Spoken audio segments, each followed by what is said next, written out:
நினைப்பது நடக்கும் என்று ஒரு எழுந்தமானமாக நான் சொல்லிவிட்டால் நீங்கள் யாரும் நம்பப் போவதில்லை. பெரிய பெரிய ஞானிகள் எல்லாம் சொல்லியிருக்கிறார்கள். பாரதி சொல்லியிருக்கிறான், வள்ளுவன் சொல்லியிருக்கிறான், ஔவை சொல்லியிருக்கிறாள், இளங்கோ சொல்லியிருக்கிறார். இப்படி எத்தனையோ பேர் எல்லோரும் சொல்லுகிறார்கள்.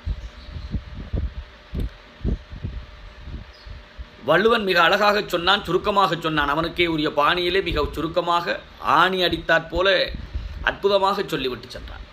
எண்ணிய எண்ணியாங்கு எய்துவர், எண்ணியர் திண்ணியராகப் பெறின். இந்த பாருங்க, எண்ணிய எய்துவர் என்றாலும் போதும். ஆனால் எண்ணிய எண்ணியாங்கு எய்துவர் அப்படி அழுத்தி சொல்லுவதற்கு மிக முக்கியமான காரணம் உண்டு.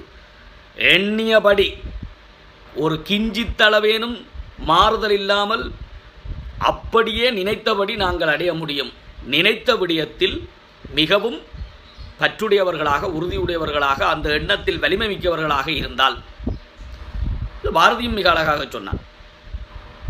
ஆரம்பத்திலே பராசக்தி இடத்திலே அவன் வேண்டுதலாக வைப்பான், எண்ணிய முடிதல் வேண்டும். திருப்பி அவனுக்கே அவன் ஒரு உத்தரவிடுவான், நல்லதே எண்ண வேண்டும். Subscribe the channel and like, comment, share.